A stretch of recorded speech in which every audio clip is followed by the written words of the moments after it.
পরশুরাম সিরিয়ালে আজকের পর্বে আমরা দেখতে পাই আরাধ্যা টটিনিকে কল করে জিজ্ঞাসা করে, তুই তো সেদিন কবিরের সাথে দেখা করতে গিয়েছিলি, তুই তো কিছুটা হলেও জানিস, বল না কার বাচ্চা কিডন্যাপড হয়েছিল।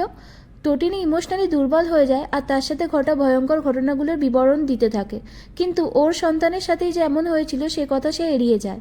কান্নায় ভেঙে পড়ে আরাধ্যা। টটিনি এরপর তার এই দোটানার কথা পরশুরামকে বলে আর বলে তার কি এই কেসটা তুলে নেওয়া উচিত। পরশুরাম বলে, এখন তোমার হাতে আর কিছু নেই, এতক্ষণে কেসটা কোর্টে প্রডিউস হয়ে গেছে। আর মনে মনে পরশুরাম ভাবে, এই পরশুরাম কারোর অপরাধ ক্ষমা করে না আর কোনো অপরাধীকেও ক্ষমা করে না। অন্যদিকে আরাধ্যা তো কান্নাকাটি করতে থাকে। জিৎ ভাবে কোনো তো একটা উপায় বের করতেই হবে। এরপরে সেখানে দীপালি আসে। তারপরেই বাড়ির সবাই পরশুরামের প্রসঙ্গ তোলে, বলে ও একটা অপদার্থ। দীপালি বলে তবুও ও স্বচ্ছ, ট্রান্সপারেন্ট, আর আরাধ্যার সাথে বিয়ে হচ্ছে যার, সে তো একটা ক্রিমিনাল। তারপরে এই কথা শুনে বাড়ির সকলের মুখ ছোট হয়ে যায়, কিন্তু নিজের ইগো বজায় রাখতে দীপালিকে অপমান করতে থাকে তারা। এরপরে ভানু জিৎকে কল করে জানায় যে সে কবিরের কাছে গিয়েছিল, মহিলাটির নাম জিজ্ঞাসা করেছিল, কিন্তু ঠিকমতো শুনতে পায়নি, কি যেন একটা গাঙ্গুলি। জিৎ ফোন রাখার পরে দীপালি বলে, কেসটা আগে থেকেই জটিল হয়ে আছে, তুমি দয়া করে আর সমস্যা বাড়িও না। যাই হোক, জিৎ আরাধ্যাকে ভরসা দেয় যে সে কিছু একটা ব্যবস্থা করবে। এরপরে সিন শিফট হয়, আমরা দেখি টটিনি আর বাচ্চারা গাড়ি করে কোথাও একটা যাচ্ছিল। কিছু গুন্ডারা তাদের ফলো করে। তাদের কাছে অর্ডার আসে যে টটিনিকে মারতে হবে। আমরা দেখতে পাই বলরাম সবজিওয়ালা সেজে টটিনির আশেপাশেই আছে আর পরশুরামকে ফোন করে খবর দেয়, বলে তাড়াতাড়ি চলে আসতে সেখানে। আসলে তারা আগে থেকেই জানতো আজ কিছু একটা ঘটতে চলেছে। টটিনির গাড়ি জ্যামে আটকালে সামনের একটা গাড়ি থেকে গুন্ডাগুলো বেরিয়ে আসে।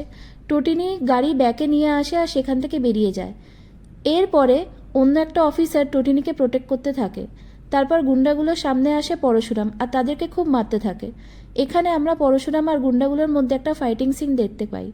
এরপরে এদেরই মধ্যে একজন গুন্ডাকে পরশুরাম জিজ্ঞাসা করে, কে তোদের পাঠিয়েছে। লোকটা বলে, বব্বর। পরশুরাম বুঝে উঠতে পারে না বব্বর কেন টটিনিকে টার্গেট করতে গেল। যাই হোক, টটিনির সামনে পরশুরাম আসে না, তাই টটিনিও তার স্বামীর কার্যকলাপ ধরতে পারে না। অন্যদিকে সত্যজিৎ কবিরের খবর জানতে চায়। দীপালি বলে, আমার মনে হয় এই বিয়েটা ভেঙে দেওয়া উচিত, ছেলেটা একটা ক্রিমিনাল। সত্যজিৎ বলে, না, কিছুতেই না, ও মস্ত বড় পরিবারের ছেলে, বিয়েটা পরিবারে পরিবারে হয়। দরকার পড়লে আমি যতটা সম্ভব খরচা করে শহরের বেস্ট লয়ারকে হায়ার করব, কিন্তু বিয়েটা কবিরের সাথেই হবে। হতেও তো পারে কবির নির্দোষ, ওকে ফাঁসানো হচ্ছে। এরপর জিৎ মনে মনে প্ল্যান করে ওই মহিলা আর তার দুটো বাচ্চাকে পৃথিবী থেকে সরিয়ে দেওয়ার। পরবর্তী পর্বে আমরা দেখতে পাবো আরাধ্যা টটিনিকে বলছে, আমার তো মনে হয় ওই বদ মহিলা কবিরকে মিথ্যে দায়ে ফাঁসাচ্ছে। টটিনি তখন ভয়ঙ্কর রিয়াক্ট করে।